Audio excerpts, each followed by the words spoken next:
ये लो भाई, बीजेपी के सांसद जनार्दन मिश्रा कह रहे कि इस देश में शुद्ध पेट्रोल मिल ही नहीं सकता। कहां से मिलेगा शुद्ध पेट्रोल? क्या तुम्हारे बाप के यहां से आएगा?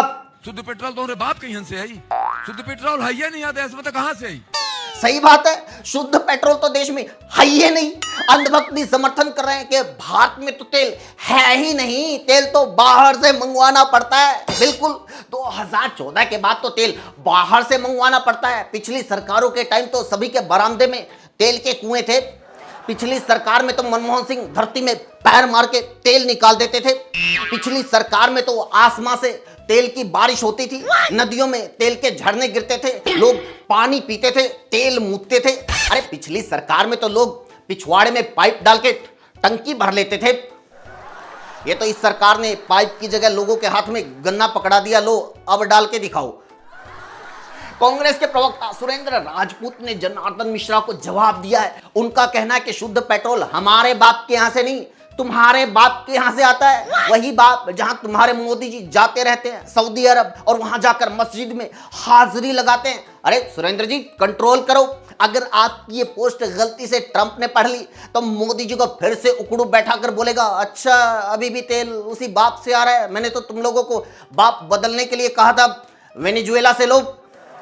भाई उसी ट्रंप ने अब अमेरिकी सीनेट में नया कानून पास करवाया है। उसमें लिखा कि अगर भारत रूस से तेल खरीदता है तो ट्रंप उस पर 100% टैरिफ लगा सकता है। ये वही ट्रंप है जो अभी थोड़े दिन पहले मोदी से मिला था तो मोदी की कितनी तारीफ कर रहा था। मोदी तो कितने खूबसूरत हैं, मोदी तो कितने गोरे हैं, मोदी के चेहरे से ग्लो टपकता है, मोदी को देख के दिल मचलता है। मोदी की तारीफ और भारत पे टैरिफ, ये तो वही बात हुई, मेरे महबूब ने मेरी तरफ फूल तो फेंका लेकिन गमले समेत। नमस्कार दोस्तों, स्वागत है आपका रिपोर्टर के महेंद्र सिंह शो में। आज के शो में हम इथेनॉल को लेकर राहुल गांधी ने जो बड़ा ऐलान किया है उसके बारे में बात करेंगे। बताएंगे कि अगर राहुल ने अपने इस ऐलान को जमीन पे उतार दिया तो मानकर चलिए इस देश की पूरी राजनीति पलट जाएगी।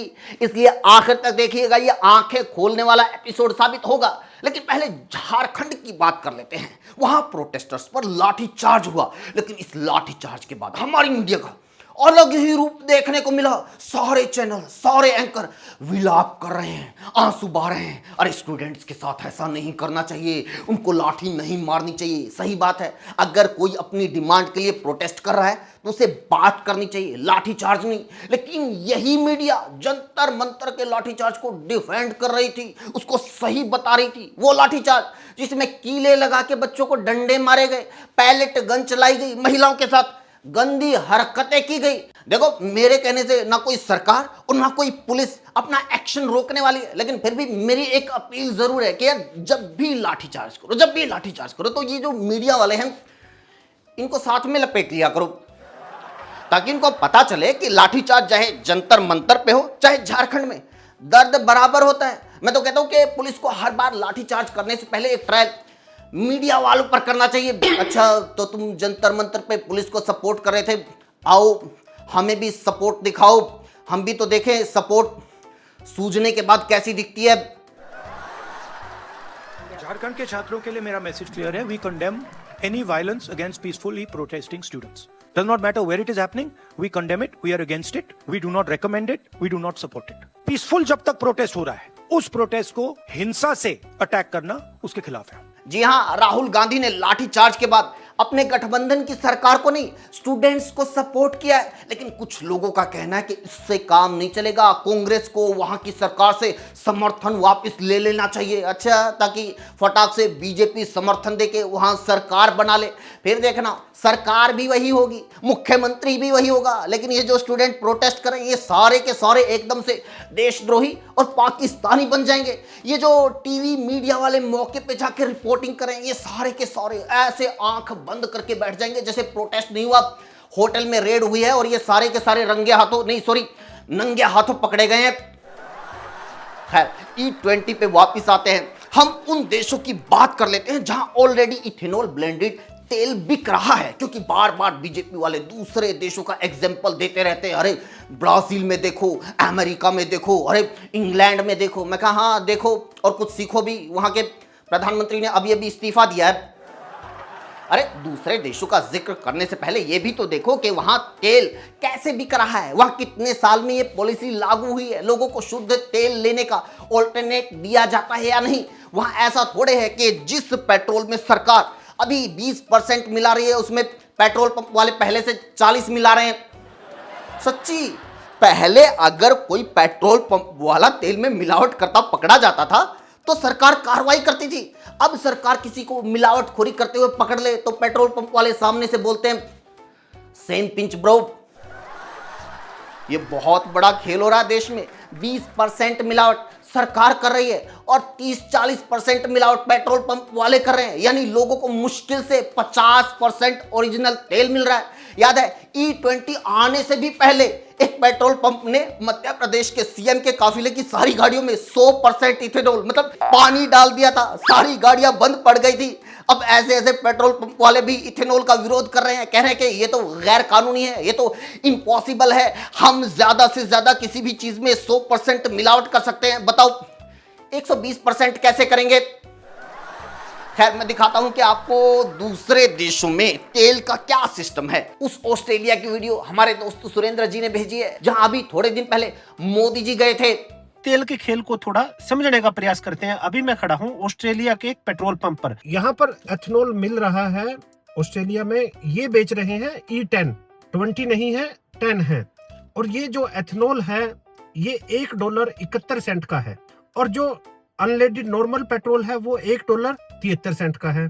अभी हम दूसरे पेट्रोल पंप पर जा रहे थे तो रास्ते में मैं ये दिखा दूं आपको, सड़कें बहुत अच्छी हैं। तो अब यहाँ पे हाँ अनलेडेड E10 ये बेच रहे हैं, लेकिन वही 2 सेंट का फर्क है। नॉर्मल 91 173 का है, 2 सेंट महंगा है। 95 190 का है। उधर भी आप सारी नोजल लगी हुई है। अगर आप पंप पर देखो तो सारी की सारी नोजल अलग अलग, ये देखो सब ऊपर मेंशन है, रेट ऊपर लिखा हुआ है। देखा आपने, वहां पर लोगों को ऑप्शन दिया जाता है। ये नहीं होता कि वहां कोई नेता पेट्रोल पंप पे खड़ा होकर लोगों को धमकाने लगे कि अबे यही लेना पड़ेगा, शुद्ध कौन सा तेरे बाप के यहां से आएगा। अब ये दादागिरी इतनी ज्यादा हो गई है कि राहुल गांधी ने E20 के खिलाफ बड़ा आंदोलन करने का इशारा कर दिया है। ये E20 का जो मामला है ये बहुत बड़ा इशू है। नॉर्मली हम कहते हैं कि दाल में कुछ काला है, मगर ये दाल ही काली है। Don't worry, this issue we are gonna take it up in a massive way because this is destroying people's cars, destroying people's scooters, destroying people's lives and literally is stealing directly from them. मैं बता रहा हूं, जिस दिन Rahul Gandhi E20 और उसके साथ ये जो गाड़ियों की 10 और 15 साल वाली पॉलिसी है इसके खिलाफ आंदोलन छेड़ देंगे, गारंटी की बात है। बीजेपी के कट्टर से कट्टर सपोर्टर परिवार भी राहुल को झुक झुक के सलाम करेंगे, क्योंकि भाई हर एक मिडिल क्लास अपनी गाड़ी को परिवार के मेंबर की तरह प्यार करता है। परिवार की पूरी लाइफ एक गाड़ी को जुटाने में निकल जाती है, लेकिन जब सरकार कहती है कि सिर्फ 10 या 15 साल में उसकी 10 से 20 लाख रुपए की गाड़ी कबाड़ा हो जाएगी तो घर में मातम सा माहौल होता है। अरे कुछ लोगों की तो इतने टाइम में किश्त तक पूरी नहीं होती। कई परिवारों की गाड़ी तो इतने साल में 1 लाख किलोमीटर भी नहीं चलती, मतलब वो लगभग नई की नई कंडीशन में होती है। दुनिया के विकसित से विकसित देशों को देख लो, जो पर्यावरण और पॉल्यूशन के लिए हमसे लाख गुना ज्यादा अवेयर हैं, उनमें किसी में ऐसी वाहियात और इलॉजिकल पॉलिसी नहीं है। तो भारत के लोगों पर ये क्यों थोपी जा रही है?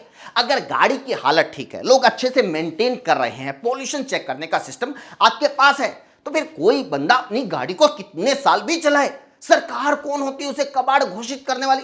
मैं बता रहा हूं, मोदी ने तो किसी के खाते में अभी तक 15 लाख नहीं डाले, लेकिन अगर राहुल गांधी ने इस पॉलिसी का विरोध करके इसे वापस करवा दिया तो हर एक परिवार के खाते में सीधे 10, 15, 20 लाख रुपए डालने जैसा कदम होगा। इसी के साथ वीडियो में इतना ही दोस्तों। कैसी लगी और राहुल गांधी को हमने जो सलाह दी है ये कैसी लगी, कमेंट करके इसके बारे में ज़रूर बताइए और लोगों को वीडियो पहुंचाइए, शेयर कीजिए। हमसे जुड़ने के लिए चैनल को सब्सक्राइब कीजिए, हमें इंस्टाग्राम के ऊपर भी फॉलो कीजिए। Thank you so much.